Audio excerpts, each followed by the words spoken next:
श्री प्रल्हाद रामानंदामृत ग्रंथ अध्याय 16 भावदर्शन दुसरे। या भावदर्शनात प्रत्यक्ष कार्यक्रमाला सुरुवात झालेली आहे आणि सहस्त्रचंद्र दर्शन आणि तुला हा कार्यक्रम आता संपन्न होण्याकडे कार्यक्रमाची वाटचाल सुरू झालेली आहे। अशा रीतीने सगळं अकोला हे कामाला लागलेलं होतं आणि त्याच्यामध्ये उत्साह अगदी काठोकाठ भरून होता। सगळ्यांनी मिळून त्या मैदानामध्ये मग पुढच्या दिशेने कामाला सुरुवात केली। मंडप उभारणी सुरू झाली। देश विदेशातल्या सगळ्या भक्तांना निमंत्रण पाठवण्यात आली। अतिशय प्रेमाने त्यांना आग्रह करण्यात आला आणि त्यांना असं सांगण्यात आलं की अहो आपण इथे या, सद्गुरूंचा हा जो कार्यक्रम आपण इथे करतो आहोत तो कार्यक्रम आपण डोळा भरून पहा, अहो आपल्या डोळ्याचं पारणं फिटेल हो, या या सगळे या। आणि मग एक झुंबड उडाली। सगळे आपसापसात बोलू राहिले की चला देश आपल्या सद्गुरूंसाठी सगळीकडून तीर्थ आणा, काशीहून आणा, नाशिकवरून आणा, पाठवा वाईला पाठवा कोणाला तरी, पैठणला पाठवा कोणाला तरी, महाबळेश्वर गोकर्णाला पाठवा कोणाला तरी, आणि सगळीकडून ही तीर्थ जमा करा। त्यामुळे आपल्या सद्गुरूंच्या चरणावरती आपल्याला ते वाहता येईल। वेदाचार्यांना बोलवा, महामहोपाध्यायांना बोलवा, आचार्यांना बोलवा, आणि जे प्रखर व्रताचं आचरण करणारी जी ब्रह्मवृंद मंडळी आहे त्यांना पण बोलवा, प्रवचनकारांना बोलवा, कीर्तनकारांना बोलावा। वा वा, या सारे या आणि सद्गुरूंच्या या कार्यक्रमामध्ये सहभागी व्हा। ते पहा समोर नाना महाराज आलेले आहेत।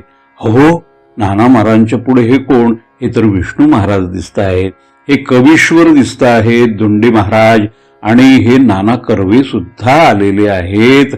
हे नाना कर्वे म्हणजे परात्पर गुरूंनी पाठवलेले त्यांचे शिष्यवर नाना कर्वे हे गोंदावल्यावरून आलेले आहेत, कोरांनी आलेले आहेत, मनोहर आलेले आहेत, आणि यज्ञेश्वर शास्त्री तर केव्हापासूनच इथे आलेले आहेत। पाचलेगावकर महाराज आलेले आहेत, शंकर महाराज आलेले आहेत, आणि ते बघा तिकडे विघ देशपांडे सुद्धा आलेले आहेत। हे जे विघ देशपांडे आहेत यांनी प्रल्हादांचं चरित्रच लिहिलेलं आहे, आणि त्या चरित्रामध्ये जे आता गुह्य लपलेलं आहे ते गुह्य आणि सद्गुरूंचे जे गुण आहेत, अतुलनीय अशी जे गुण आहेत, त्या गुणांचं आख्यान लावण्यासाठी आता हे विघ या ठिकाणी आलेले आहेत। आणि ती पहा तिकडे, ती पहा यज्ञवेदी तयार झालेली दिसते आहे, आणि तिकडे आणखी दृष्टी टाकली तर आपल्या लक्षात येईल की शोभायात्रा काढायचं ठरवलेलं आहे। आणि आणखी इकडे पहा, इकडे मंडपाची जी मांडणी सगळी केलेली आहे ती अत्यंत कलापूर्ण रीतीने केलेली आपल्याला दिसते आहे।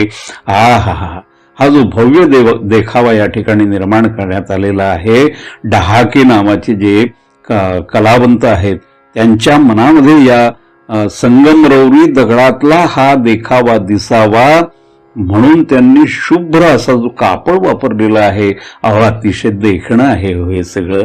पहा आणि आणखी तिकडे पलीकडे जर आपण दृष्टी टाकली आपल्या हे लक्षात येईल की अनेक ठिकाणावरून दिंड्या आलेल्या आहेत, आणि त्या दिंड्या येत असताना त्या फेर धरून ज्या नाच करता आहेत, जी भजनं म्हणता आहेत, आणि या ठिकाणी जे आध्यात्मिक वातावरण सगळं तयार झालेलं आहे।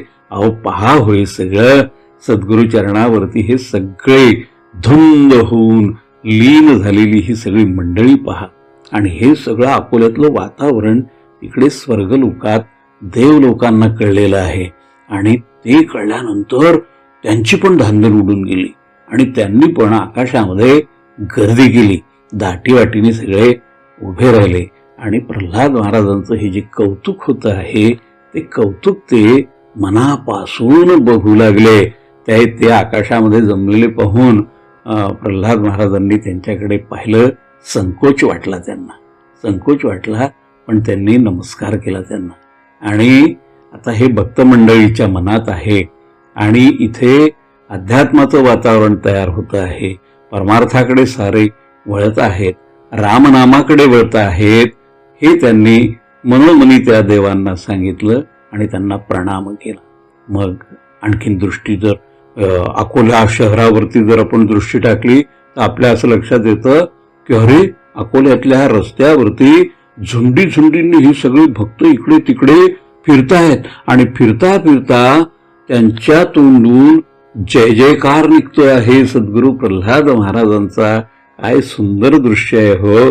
सगळीकडे गुढ्या लावलेल्या आहेत, तोरणं लावलेली आहेत आणि हे जे भगवे सगळीकडे फडकत आहेत घराघरावरती आणि मुख्य मुख्य ठिकाणावरती, ते पाहिल्यानंतर डोळे अगदी भरून येतात हो. मुंग्यांसारखी ही सगळी माणसं सगळीकडे फिरताना दिसत आहेत. असं वाटतं आहे की अयोध्याधीशाच्याच मनामध्ये हा विचार आहे की असं सारं काहीतरी घडून यावं आणि त्यांनीच या सगळ्या लोकांना प्रेरणा दिली की तुम्ही या प्रल्हादाचं इथे सगळं कौतुक करा. आणि म्हणून हा सगळा लोकसागर या ठिकाणी जमा झालेला आपल्याला दिसतो आहे. अहो, तिकडे आकाशात नजर टाकली तर ते देव सुद्धा मोठ्या आनंदाने एकमेकांना दाखवत आहेत की अहो ते बघा, त्या ज्या कमानी आहेत ना उभारलेल्या, त्या कमानी बघा किती आहेत, मोजा तरी. मोजल्यावर लक्षात येतं अहो त्या 81 आहेत. आता 81 का, तर सद्गुरूंचं वय 81 झालं म्हणून 81 कमानी उभारल्या आहेत. अतिशय सुशोभित आणि सुंदर अशा कमानी नगरामध्ये सगळीकडे उभारलेल्या आपल्याला दिसत आहेत. हे सगळं वातावरण तिथे तयार झालं आणि नभूतो न भविष्यती असा कार्यक्रम त्या ठिकाणी आकार घेताना दिसतो आहे. झाला ते बघा, तिकडे जो मंत्रघोष सुरू झालेला आहे, चला तिकडे जाऊया. यज्ञ सुरू झालेला आहे, वेदाचार्य जमलेले आहेत आणि त्यांच्या तोंडून हा जो वेदांचा आणि ऋचांचा जो ध्वनी घुमतो आहे तो ऐका. ते आता गणेशाला आवाहन करत आहेत. स्वस्ती वाचन सुरू झालेलं आहे आणि सहस्त्रचंद्र ही जी संख्या आहे त्या संख्यादर्शक पूर्ण विशिष्ट चंद्राचा या ठिकाणी हा जो आवाहन त्यांनी केलेलं आहे आणि काल स्वरूप सूर्य असा जो त्र्यंबक आहे, या देवता आहेत, उपदेवता आहेत, त्यांना आवाहन करण्यात आलेलं आहे. आणि हे सगळं शास्त्राला उपयुक्त, शास्त्राला धरून अशा पद्धतीचं जे पूजन चाललेलं आहे ते पूजन आपण पाहूया. पहा सद्गुरूंच्या मार्गावरती शीतलता राहावी, उष्णतेचा त्रास होऊ नये अशी व्यवस्था पण इथे करण्यात आलेली आहे. मंत्रोच्चारण होते आहे, देवदेवतांचा न्यास होत आहे. त्या देवता इथे प्रसन्नतेने येताना आपल्याला दिसत आहेत आणि ही जी दिव्यता आहे, ही जी भव्यता आहे ती आपल्या मनामध्ये साठवून घ्या. हा जो हर्षध्वनीचा कालवा या ठिकाणी झालेला आहे तो मनामध्ये साठवून घेतला पाहिजे. हा सनई चौघडा एकीकडे वाजतो आहे, तिकडे गजर होतो आहे, टाळ्यांचा कडकडाट होतो आहे, इकडे सहस्त्रचंडी नामजपाला सुरुवात झालेली आहे आणि असे अनेक शुभ शकून या ठिकाणी आपल्याला होताना दिसतात. आणि प्रत्यक्ष सद्गुरूंकडे एकदा दृष्टी टाका, ते तर अतिशय देदीप्यमान असे आपल्याला आता दिसत आहेत. पहा हो, डोळा भरून पहा, जिजीमायांना पहा, सद्गुरूंना पहा, त्यांची कांती पहा, ती तर अति सुवर्णा समान दिसते आहे. कशामुळे दिसते माहिती का? समोर जी यज्ञकुंड आहे त्याच्या ज्या ज्वाला आहेत त्या त्यांच्या शरीरावर पडल्यामुळे ते शरीर सुवर्णा समान दिसत आहे. ते पहा, ते रूप धरून ठेवा, आपल्या मनामध्ये साठवा, आपल्या हृदयामध्ये साठवा. बघत राहा. आपल्या शरीराच्या डोळ्यांनी फक्त पहा असं नाही, तर आपल्या मनाचे डोळे उघडा, आपल्या हृदयाचे डोळे उघडा. त्यात हे सगळं साठवून ठेवा. अनेक भक्तांच्या मनातला हा जो आविष्कार आहे तो आविष्कार पहा. यालाच योगस्थिती म्हणतात. ही जी स्थिती आहे, सगळा समाज फक्त एका विचाराने ज्या वेळेला भारावलेला असतो तेव्हा हा योग घडून येतो, म्हणून याला योगस्थिती असं म्हणतात. प्रभू प्रत्यक्ष रामचंद्र हे गालामध्ये हसले आणि मग ते सद्गुरूंच्या पाठीवर थोपटून म्हणाले, अरे बाबा, जिंकलंच बरं, तू हे जे कार्य या ठिकाणी उभं केलं आहेस त्या कार्याचं हे समोरचं रूप पाहिल्यानंतर मला अतिशय तुझं कौतुक वाटतं आहे. आणि मग तो मुख्य कार्यक्रम रौप्य तुलेचा सुरू झालेला आहे. रौप्य तुला पाहत असताना देवदेवता आणि त्या नगरातले सगळे लहान थोर माणसं अगदी हर्षोत्फुल्ल नजरेने त्याकडे पाहायला लागलं.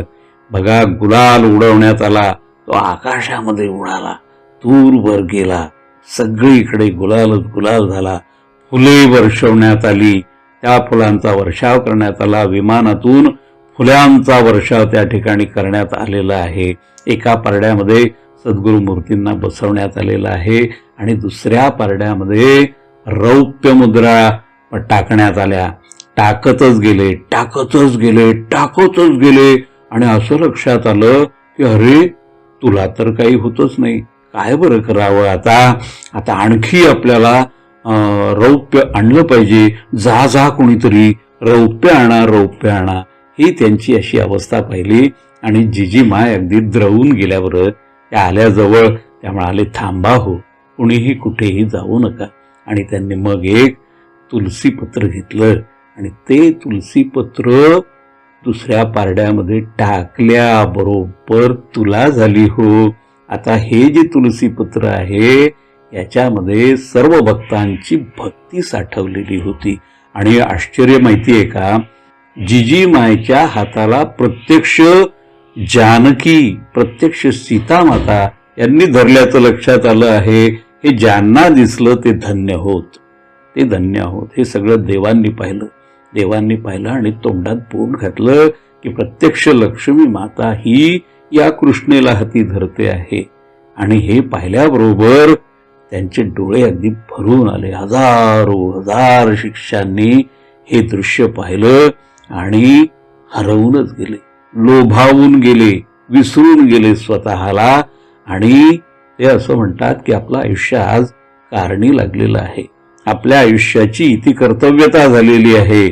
तिकडे कृष्णाची जेव्हा तुला झाली होती तेव्हा रुक्मिणीने असंच तुलसीपत्र टाकलं होतं.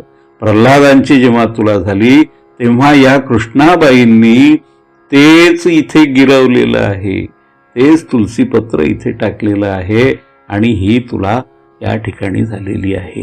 तेव्हा अशा रीतीने हा रौप्य तुलेचा कार्यक्रम आपण साऱ्यांनी डोळा भरून पाहिला. भावदर्शन दुसरे आपण या ठिकाणी थांबवूयात.